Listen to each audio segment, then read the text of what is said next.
Hola, ¿qué tal? ¿Cómo están? Gusto de saludarles. Bienvenidos sean todos a nuestro programa Conversando de Mar a Cerro. Estamos acá y aquí en las alturas de Valparaíso y quiero contarles que este programa llega a sus hogares gracias al financiamiento del Fondo de Fomento de Medios de Comunicación Social del Gobierno de Chile y del Consejo Regional. Y estamos hoy día con un tremendo invitado. Él es Michael Umaña Concha, profesor de Educación Básica de la Escuela Jorge Alessandri de San Roque, presidente del sindicato SUTE de Valparaíso y dirigente nacional de los trabajadores de la educación. ¿Cómo está, don Michael? Gusto de conocerlo. Muchas gracias por estar con nosotros el día de hoy. Oiga, y cuénteme, ¿cuántos años de profesor? Bueno, primero saludar a todos y a todas. Sí. Gracias por la invitación. Yo ya llevo 20 años en la docencia. 20 años. Sí, ya estamos ya viejitos ya en el tema de la docencia. Tenemos un carrete importante como profesor de educación, principalmente pública. Un año trabajé en particular subvencionado y lo demás siempre lo he trabajado en San Roque, en la escuela pública de San Roque. ¿Cómo le diferencia? Porque, bueno, uno claro, el profesor, la educación básica, hasta hace poquito tiempo municipal, que hoy día tiene... Claro. ¿Ya? Y también de la privada. ¿Cuáles son las diferencias en esto? Como profesor. Claro, o sea, principalmente el sostenedor, que finalmente en el caso de los particulares sancionados son sostenedores privados y la relación que tienen los trabajadores con el sostenedor privado es por lo general bastante asimétrica. En el caso de la educación pública, bueno, yo partí en la educación municipal, hoy día ya somos servicio público. El famoso SLED, con todas las críticas y cuestionamientos que hay sobre la mesa, y claramente es distinto, uno, la relación de los territorios, o sea, no en todos los territorios y los cerros hay escuelas particulares, en el caso nuestro, lo más cercano que hay para las familias del Cerro San Roque es la escuela pública, y además la relación que hay con quienes administran es distinto, o sea, el rol que tenemos los trabajadores o los profesores, en el caso de la educación pública, nos permite hoy día, por ejemplo, discutir respecto al qué hacer. En el mundo privado solamente obedecemos.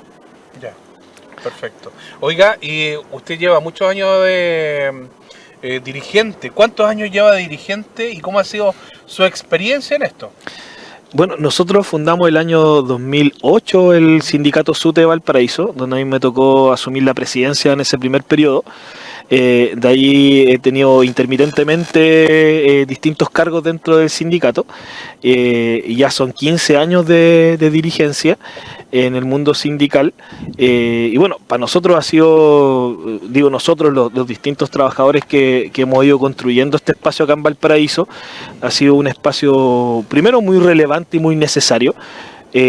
Para poder defender lo que hoy día conocemos como educación pública. Hay en algún momento de nuestra historia en Valparaíso, seguramente muchos vecinos y vecinas lo recordarán, han habido momentos en que se han intentado cerrar masivamente las escuelas en nuestro puerto. Hay varias escuelas de cerro, como la escuela de Rocuán, en algún momento lo que fue la escuela Japón, que ya definitivamente cerró, la escuela del Cerro Merced, la Federico Albert, escuelas que dejaron de funcionar porque finalmente el Estado y el municipio no se hicieron responsables de lo que es sostener la educación pública, y en ese sentido nosotros como sindicato hemos tratado de cumplir ese rol, pues de defender las escuelas, de no solamente defender los derechos de los trabajadores, que es muy relevante y necesario, sino que también defender la existencia de la escuela pública como un derecho. En este sentido, bueno, ser dirigente de los profesores, a ver, ¿cómo lo podría explicar esto? ¿A qué se debe el tema de la baja matrícula hoy día en los colegios municipalizados o colegios fiscales, mejor dicho, el día de hoy? Porque hasta antes de la Revolución Pingüina, la mayoría de las personas, o la mayoría, había una alta matrícula. Hoy día, después de que han pasado algunos años, esa matrícula bajó y muchos alumnos migraron de la educación pública a la educación privada, ya llámese subvencionada o netamente privada. ¿A qué se debe esa baja? ¿Qué pasó ahí entre medio? ¿Tuvo algo que ver los pingüinos o no?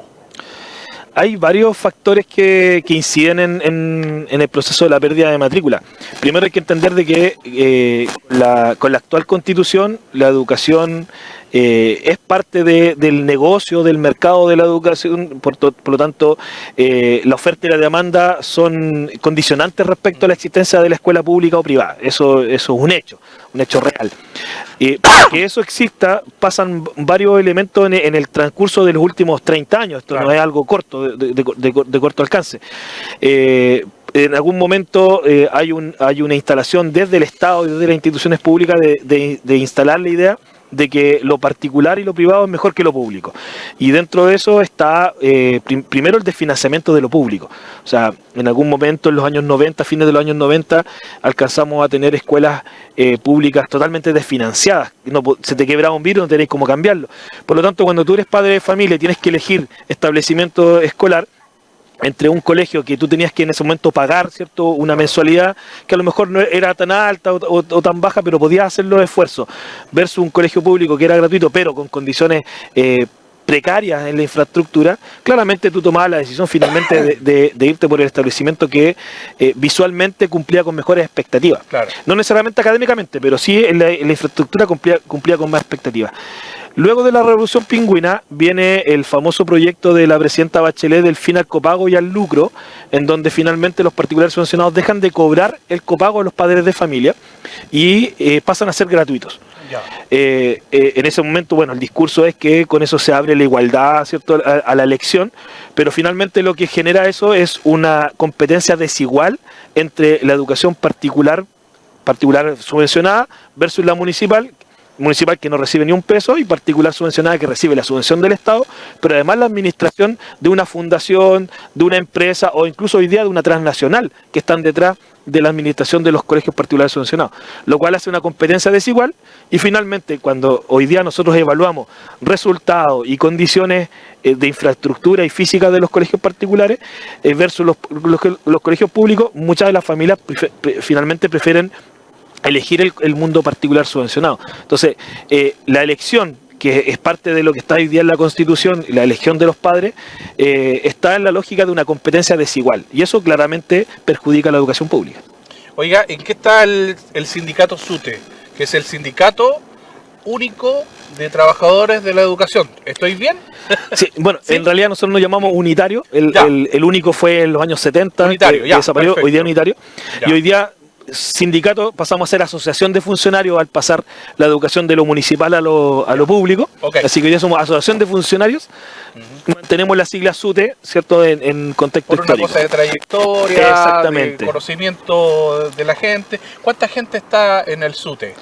Hoy día dentro del SUTE somos alrededor de casi 500 funcionarios y funcionarias de la educación pública de Valparaíso. Agrupamos a docentes y asistentes de la educación y también administrativos. Hay equipos directivos, directoras, directores de establecimientos, junto con los trabajadores que cumplen distintas funciones dentro de las escuelas, liceos y también de los jardines infantiles BTF. Esa es como la conformación de la organización. Oiga, sí. No, que tú me preguntabas, ¿sí?, en qué estábamos. Sí, y ahí quería entrar, porque hoy día ha sido tema público la situación que está pasando en varios establecimientos de la educación de Valparaíso. Partimos con un accidente de una profesora en el Liceo Bicentenario a principio de año, un accidente bastante grave que tuvo la profesora. Luego nos encontramos con exactamente un mes atrás el accidente en el Liceo 1, donde una de las estudiantes que tuvo el accidente por la caída de una galería, hoy día lamentablemente su salud es grave, y las consecuencias de este accidente lamentablemente ella lo va a arrastrar toda la vida, y eso nos tiene bastante acongojados, bastante triste a todas las comunidades educativas. Y finalmente lo que pasó la semana pasada en la ciudad de Berlín, en la escuela de Placer, en donde una viga dentro de la sala de clases cayó sobre el escritorio de estudiantes de tercero básico, por suerte sin lesionar ni a estudiantes ni trabajadores.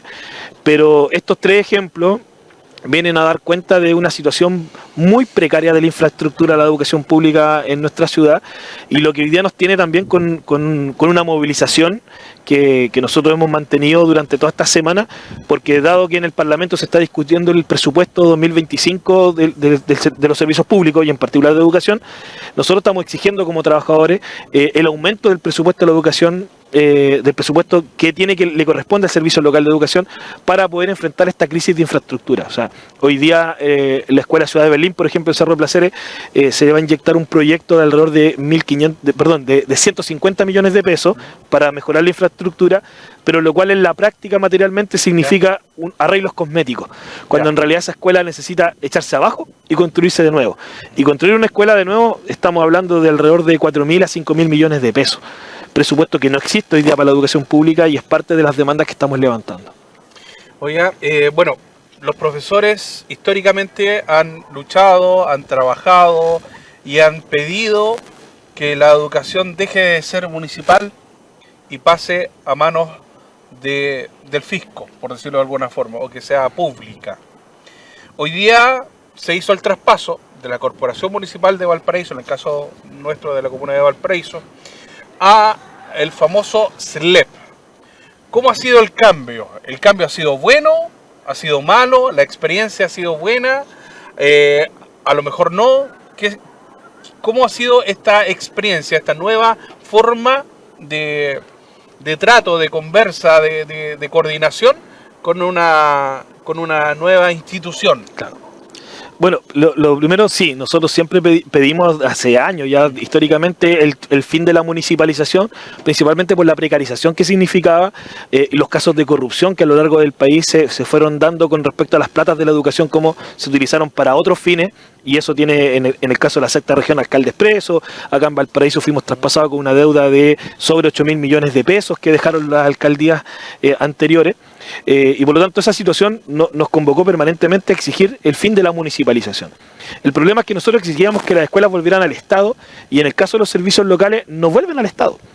Los servicios locales son una nueva forma de tercerización en donde el sostenedor es público, legalmente es público, pero no es el Estado el que se hace cargo, sino que finalmente funciona como un ente autónomo. Un ente autónomo que no tiene recursos, más allá del presupuesto anual que le entrega el Estado y que es totalmente insuficiente, y un ente autónomo que además, al no ser directamente relacionado con el Estado, depende, al igual que los privados, de la subvención o de aportes que pueda generar el Estado en casos de emergencia. Por lo tanto, no es el Estado el que está finalmente detrás de la educación, por más que algunos lo quieran levantar como discurso, sino que es una nueva forma de tercerización dentro de la lógica pública. Podríamos tratar de asimilarlo como ocurre con, por ejemplo, el Canal Nacional o el Metro, pero en este caso, como la educación no tiene una relación mercantil, no genera recursos como el Metro, por ejemplo, o TVN, claro, que genera recursos, es una autonomía sin recursos, lo que ha generado una mayor precarización. Porque antiguamente la municipalidad, por ejemplo, desviaba permanentemente fondos y el Consejo Municipal todos los meses aprobaba recursos extras para la educación, para sostener y terminar de poder pagar los sueldos, hacer reparaciones, etcétera. Hoy día este nuevo sistema de educación pública tiene un presupuesto anual que se está acabando más o menos entre mayo y junio, y de ahí en adelante no tiene dónde sacar recursos.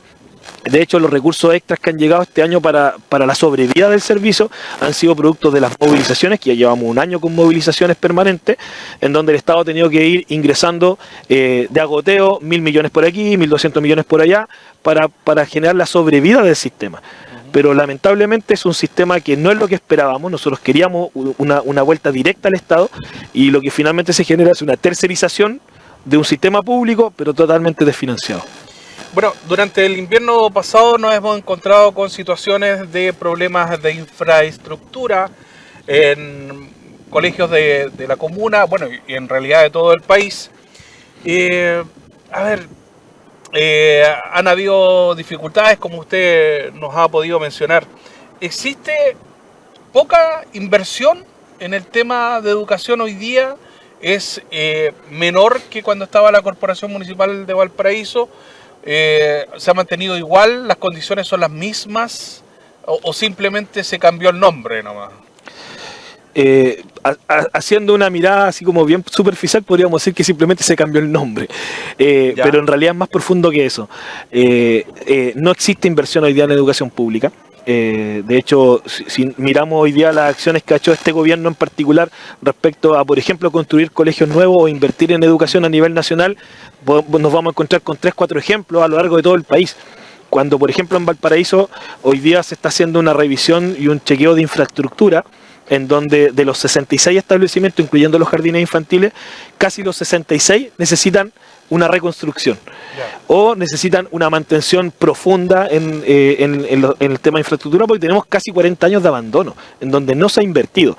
Lo que se hacía era, por ejemplo, cuando estábamos en el municipio, algunos se acordarán del taller Aguayo, por ejemplo, que era parte del municipio, iba a hacer ciertas reparaciones, pero siempre eran reparaciones parche.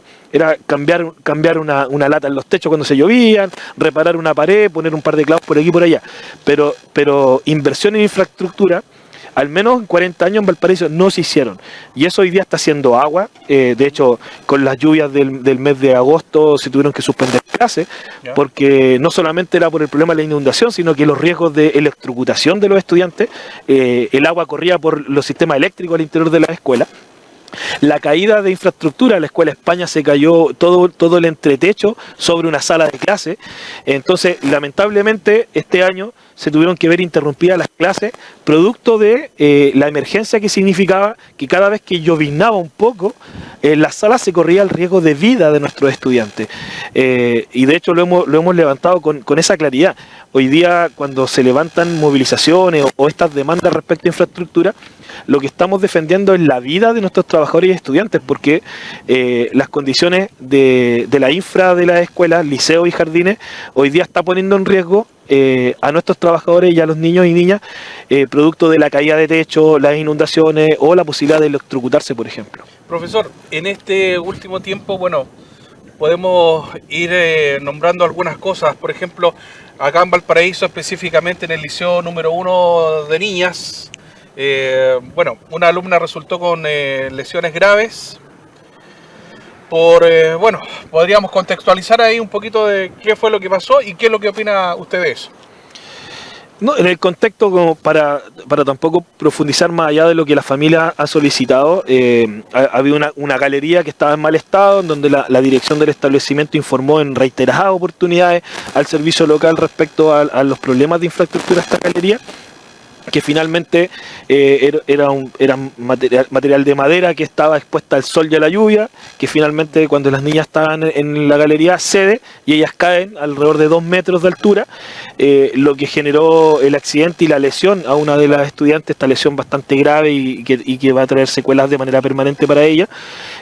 Bueno, desde ya hemos estado solidarizando y acompañando a la familia en este tránsito, y somos respetuosos también con esa situación, pero lo que sí hemos levantado es que este accidente da cuenta de lo que hemos venido denunciando hace más de un año. O sea, esta infraestructura en algún momento iba a colapsar en algún colegio, en algún liceo, en algún jardín, e iba a generar un accidente de estas características, y lamentablemente ocurrió. Y lamentablemente el Estado, el gobierno y el servicio local llegan tarde, porque finalmente llegan a tomar acciones cuando los accidentes ocurren.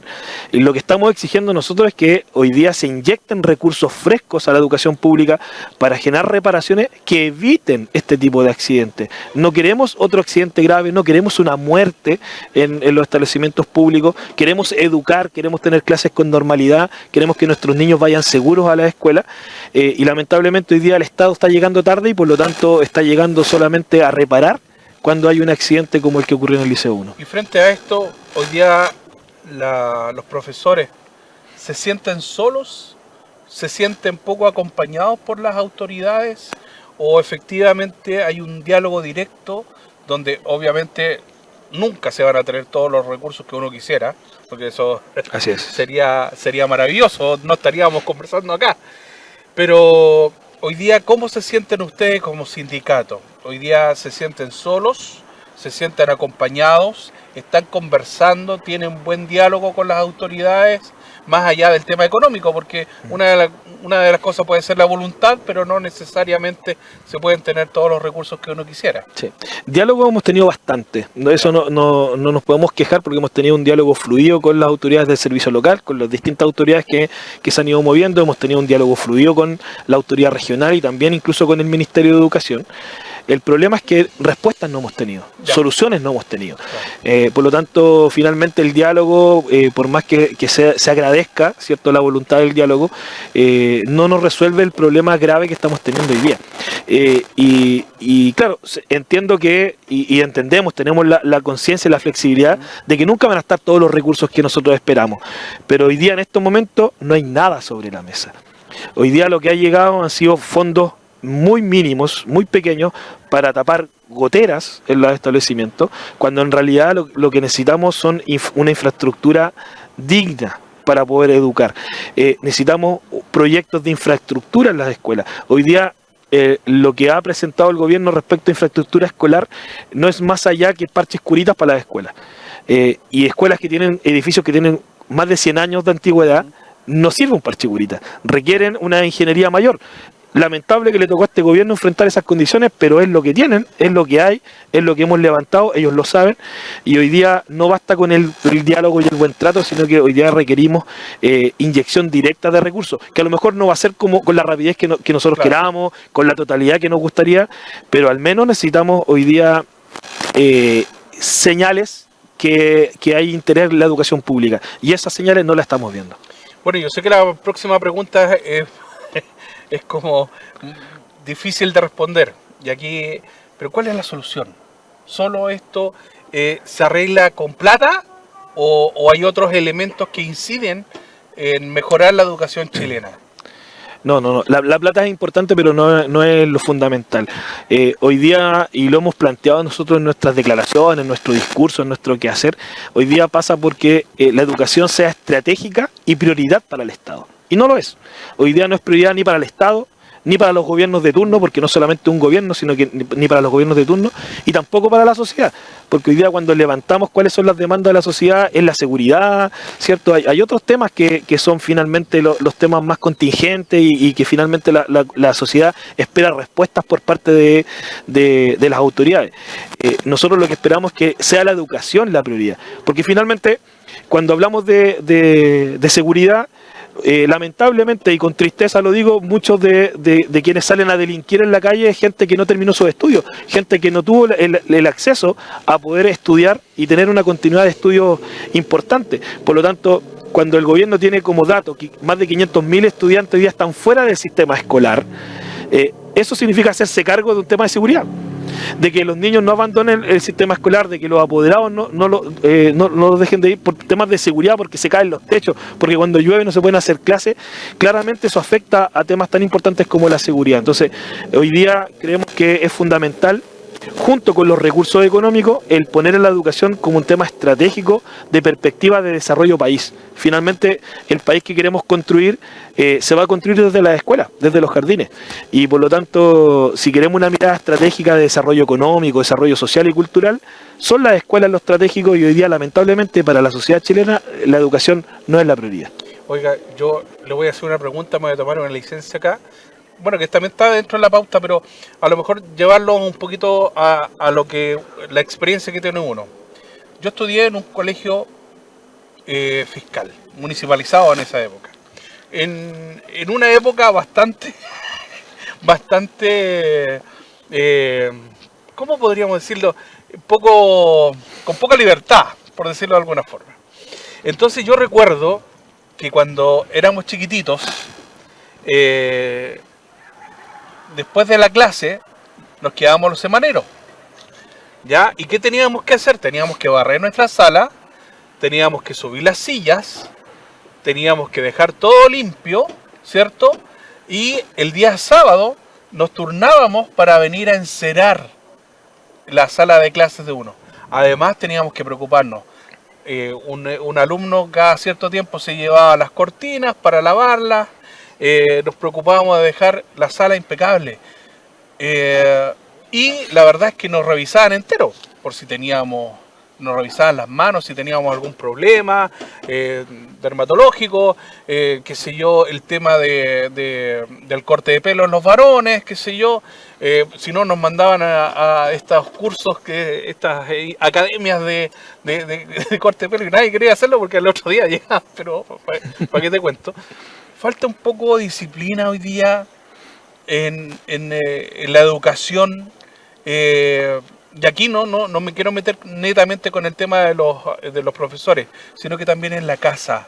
Falta aprender normas, de tener un poquito más de disciplina, porque hoy día a un chiquillo tú le dices, no sé, bárrete afuera de la casa o limpia los vidrios y el chiquillo no va a estar muy gustoso de hacerlo, por decirlo de alguna forma. Sí. Mira, yo también estudié en dictadura igual que tú, pero muchas de esas normas vienen incluso de más atrás, viene de la época de los profes normalistas. Que se educaban en ese formato, ¿cierto? Y era parte de la construcción social que se fue dando en Chile con la instalación de la educación pública. O sea, finalmente cuando se le dio prioridad a la educación, cuando la frase era gobernar es educar, ¿cierto? Y la educación era prioridad, se instalaron formas y metodologías que hoy día a lo mejor podríamos cuestionar o mirar a lo mejor con algún sesgo respecto a si debiese ser el mismo camino o no, pero que finalmente tenían una estrategia que era formar jóvenes para ser adultos. Y formar, y de hecho la educación cívica era algo transversal, no era un ramo, era algo transversal. Los profesores te formaban, ¿cierto?, para la vida en sociedad.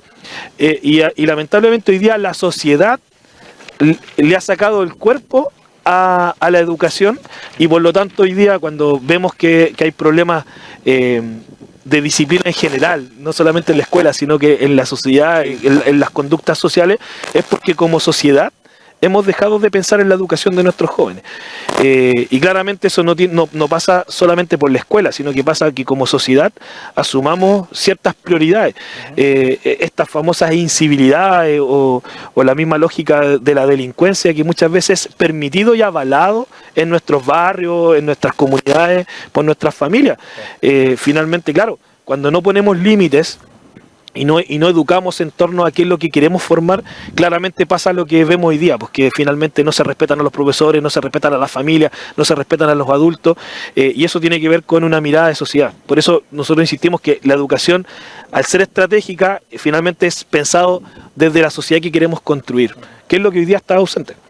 Quiero contarles que este programa llega a ustedes gracias al financiamiento del Fondo de Fomento de Medios de Comunicación Social del Gobierno de Chile y del Consejo Regional. Queremos agradecer a Michael Umaña. Muchas gracias, Michael, por estar con nosotros. Nos quedamos cortitos, sí. Podríamos haber hecho más de algún programa, pero la verdad es que hablar de educación es hablar para largo. Muchas gracias por estar con nosotros y nosotros nos volvemos a encontrar en un próximo programa. Chao, chao, que lo pasen bien.